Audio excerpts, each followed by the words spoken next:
go. Streaming from South Africa to the world. This is the Stonks Go Moon podcast. What just happened? We break it down so you don't have to. Welcome everyone to the Stonks Go Moon podcast. My guest today, founder of TechTalk Media, visionary TV producer, Jonny Caplan. Welcome to the pod. There we are. Rock and roll. How you doing, buddy? Can you hear me all right? Good to you. Nice to meet you. And nice to meet you too. Listen, jumping right into it. From 2017, what a pivot, right? For you. What pivot from me? Yes. Yeah, absolutely. Hold on, just is my sound good before I 100% loud and clear. You're writing, right? You're not using video, right? This is just a casual conversation. Okay, fine. Oh man, so like when I was a kid, right, I somehow got my face in everywhere. My parents used to tell me to get my face in everywhere, right? So I ended up on the BBC, on Disney shows, on theatre, all this kind of stuff when I was a kid, right? And I just wanted to be part of the action. That was literally it. And when I was, let's say, I'll pull a date, I think it's around 2010, 2012, I got on Dragon's Den. Do you know what that is? Yeah. Shark Tank of UK. Yeah. Dragon's Den. Yeah, right. With Stephen Bartlett. Oh, no. Yeah, he's on now. Yeah. But Yeah. Right? So he was probably a kid then when 2010. And I got on the show and they all said to me, look, you've got a phenomenal business, right? You're going to nail it. You're going to get the money. We've never seen an entrepreneur so capable like you on the show, because a lot of them are doofuses, right? They don't know how to answer stuff, right? And they thought, you're capable. So I get on the show and have this most fantastic hour with them. And they're like, Jonathan, you must be one of the best businessmen we've ever had on this show. Like, I don't know much about gaming, but tell us about what you did beforehand. At the time, I'd made a patented hardware joystick for online poker players, right? It's called the wireless poker controller. It was my invention, right? Okay. And they used it and they're playing with it on the thing. He's like, oh, this is real money. I can switch between tables. Oh, he played with it. One of the Duncan Ballantyne, one of the investors played with it. So they're like, okay, what happened with your last business? Now, my last business, I was a kid. I raised $8 million. I built a gaming platform. I brought my friend in. We made it to a $60 million company. And he Zuckerberged me. That's the He Zuckerberg you. I love it. I love it. He Zuckerberg. He stole the company from me, right? Okay. There's no other way to put it. But when I'm on TV, like I had amazing business, but like I said to someone in the green room, I don't really know what to say if they ask me about that, because it's difficult to explain on camera. And they started hammering me on that, and then they started going, so Jonathan, what happened? And I was explaining, but they wouldn't let me explain. And they hammered me. And then by the end of that show, they'd got 5 minutes of me frustrated and defending what happened in my last business. So when it came on the show, I got 3 minutes airtime, and the narrator, before I came on, he goes, the higher the money you go for, the greater the scrutiny you receive. That's why Jonathan came under fire, because I went for the top amount for the smallest percentage, right? But they were caveating what they put on the screen to make me look like a foot, right? And I got this amazing 1.5 minutes, and I got this shitty 1.5 minutes. And when that happened to me, why am I telling you all this, right? Because I realized after that happening to me that the TV, they're not your friend. No. They can say this is a great business. They don't care about any of that. They just want to make drama on TV, and they don't care about for ratings. No, they don't care. They don't care about anything. No. So in 2017, after I'd been doing business, my cousin, who's my partner today, he said to me, John, I love what you're doing, man, but you're doing it all wrong. He goes, you need to make the TV shows. You need to put the businesses that you find and build and develop all on TV to inspire other people and stuff. And I'm like, I don't make TV. And he's like, well, I've sent you a 40-page business plan. Read it and then call me back. So I read it and I realized it wasn't really about the TV, right? The TV was a means to an end. Yes. The TV was the bit that hadn't been leveraged in business whatsoever. No one's really done it. You've got Shark Tank, The Apprentice, the Prophet, all these shows, right? Yeah. And the truth is, they're all about either the people who already made it, or they step on all the people who come on as much as possible, and they make it difficult. And then other aspiring entrepreneurs are like, oh, this is scary, I don't want to try it. And that's the wrong message. You want to encourage people, right? It's completely the wrong message. So when I had this opportunity, I realized this is way bigger than making the TV shows. This is market making. This is world making. This is taking information that in the darkest corners they don't have it and giving them that information. We've seen it change people's life, change their destiny. Yeah. So when I walked into NFTs as well, I was like, this is my sort of area. This is every man gets a chance. So you basically became your own media company before it was cool. Because everyone's sort of going that or trying to go that direction now. Today.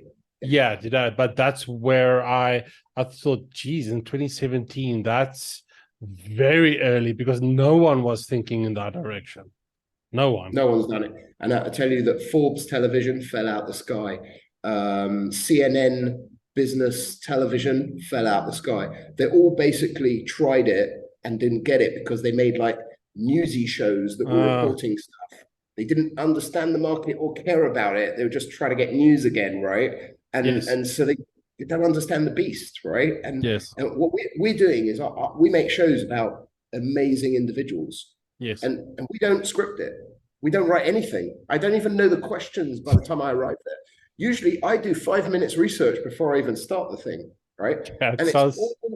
Yeah, it's all sounds like what I do for my podcast because it's just so organic. Authenticity is genuinely key these days. People they pick up if something is scripted and they don't like it. Gen Alpha doesn't like something that's pre-rehearsed and pre-recorded and stuff like that. Yeah, we become smarter because of fake news. Yes. Because of fake news, we've had to actually we can't believe everything we see anymore.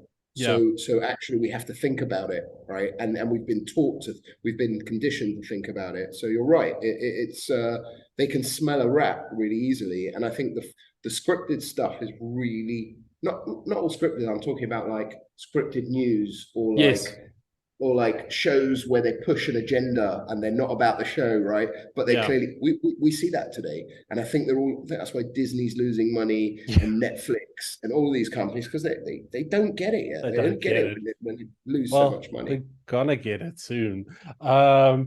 Two questions specific for you. The one is about the emergence of the digital creator with apps like CapCut, making it so easy for everyone to put high quality content out there. Is it giving you more opportunities to tell stories, or what is your take there?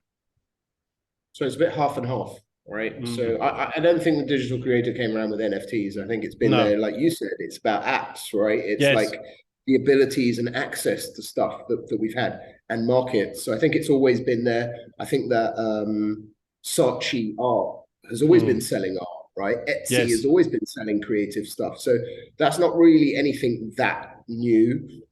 But you're right. As the tools change, the game changes. And you see that with ChatGPT. You see that with the AI programs, right? With all the stuff we're using today. So it's a half-half, though, thing, right? So there's half of the people it empowers. There's people that could never have the ability to do that kind of stuff. And you've given the ability to maybe make a marketing video or stuff on their own without having to pay ridiculous money to an animation company or whatever it is. Those people, great. But then it's given rise to all of these other people that we talked about before, who are these YouTubers, these people that want to be something that they're not necessarily are, and therefore they are justifying it with the use of these tools. And that really bothers me because, like, those are people that shouldn't be doing that stuff. I see it all the time, right? You go into Twitter Spaces. I mean, how many places in Twitter Spaces are they co-hosting rooms? Those people should not be hosting. They don't understand how to listen to people. They don't understand how to answer questions. They don't know how to express themselves.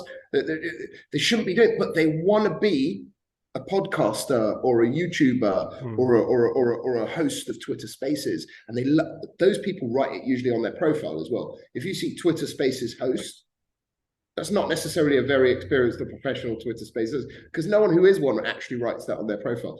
So like, there are things that give the game away as well. But so I think it's given rise to a lot of people who are fooled into thinking that they're better at something that they can do. And I think, as you said, we're becoming better at analyzing and justifying content today. So those people show themselves. There's nothing wrong with it. They just don't seem to succeed very much, right? And it's a shame. We should be more honest with people. And I think it definitely grays the lines between professions, which I don't have a problem someone having all the skills in the world. I have many different creative outlets, but there are loads of people doing things they shouldn't be doing, and that bothers me. You know, like every single girl is now a stripper and a model and a supermodel and an instant. You're right, and you're like, you shouldn't be doing any of those. What you should be doing is original content on something that you're good at, not just. Well, what do you think you should be doing for everyone else? I get you. Talk about AI. You touched on it in terms of originality. Do you think it's curbing us as a creative society, or do you think it's pushing the boundaries for us to be more creative? Well, I don't think anything's going to curb us as a society. So I think that as a society, only the last few years have shown that there are no limitations to what you think people might have done 2 years ago or what you see them doing today. People do things that you wouldn't necessarily have expected them to behave like. So I think that human behavior is going outside the boundaries on its own. I think AI was always a natural thing. I mean, we judge the technology of the past from the technology of the movies. It's very simple. You go to movies 10, 20, 30 years ago, watch what the tech is. It's always the tech, because the creators are not that original and inventive. And a lot of their creativity comes from seeing movies and the inspiration that they get from other things. So they're very predictive. They're very manifesting, those movies that we watch. So I think AI was inevitable. That was really my point. But again, AI. So this is the thing. I produced a show, The Rise of AI. I met with tons of AI creators from Samsung, Microsoft, everyone. We've just launched the show. It's, again, very cutting edge. We were 2 years ahead of it, and all of a sudden we launched it, and it, awesome. That was very, very, very good timing. So, thank God. But so what they all tell me is that we don't still understand the human body enough. We haven't used the capacity of our brain. We don't know what our bodies are capable of. So thinking that AI is going to overtake us in any way is absurd, right? The capabilities of human being are extensive. And we program the AI. It can evolve its knowledge and data, but it can't really innovate its abilities. It might get to the stage where it can build another arm. But that's so far and beyond what's capable. There are nefarious people. They will use AI for bad. There are people who will use spamming for bad and whatever it is, right? Phishing scams and everything like crypto and so on. So again, human nature, you can't curb or stop human nature, but human nature is fueled by evolution and development, and it strives for that. If us as human beings don't challenge ourselves, dementia kicks in. So we have to work harder always. It's the way we're built. So the evolution of AI, drones, you see these movies where the drones come and they start shooting everyone. I mean, we can't escape that. If it's not the Chinese, there's loads of people building that right now, or there are armies of drones. And I mean, the Israelis are using it already, right? So I'm just talking about autonomous on a mass scale. It's not even that much of an upgrade. So look, AI is coming, and I think that it's going to supercharge some stuff. So, but it's also going to do all this other horrible stuff. It's again 50-50 what I said, right? So you've got 50% of it's going to supercharge us, going to accelerate us, going to be faster. We're going to remedial tasks that we might not have done. You've seen those robots that clean the toilets. Fantastic, right? Somebody doesn't want to do that, goes in, sprays the toilet. I would say a human being's probably a better cleaner, because it's still misses spots and stuff, right? But and it just sprays the stuff everywhere. But the point is that that's good. We want machines and robots to integrate. We want it to be on a safe level. We need people to monitor them. We need government bodies. We need authorities. We need fact checkers. Whatever it is, we need people to be careful. And it's always going to be a fight. It's going to be a fight between human negativity Yes. and human ingenuity. Yes. And Absolutely agree with you. Yeah, Absolutely agree with you.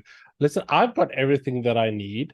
Because for me, a big part of the article is storytelling, and I got that from my research for you. I just wanted to ask you one or two interesting questions on that. But yeah, it was so nice meeting you and seeing everything that you guys are doing. It's really interesting. Thanks. It's hard work still, being Yeah. the right one with the white cape is not always an easy No, job, it's right? not. And No, and it's and not. we fight against networks, we fight against all sorts of factors that stop us, but we'll never stop. There's too much shit in the world, and we need to build some beauty and some amazing stuff to counterbalance it. That's it. We'll never stop doing it. So thanks, man. I appreciate I the love feature. it. I love Thanks. it. If there's anything we can offer or help to support it, Definitely. we'll share it. Okay, definitely. Thank you so much. Nice meeting you. Cheers, mate. Bye. Thanks, Bye. man. Jonny, thank you so much for joining me today. And to our listeners, peace, love, and prosperity. I'll catch you in the next one. Cheers.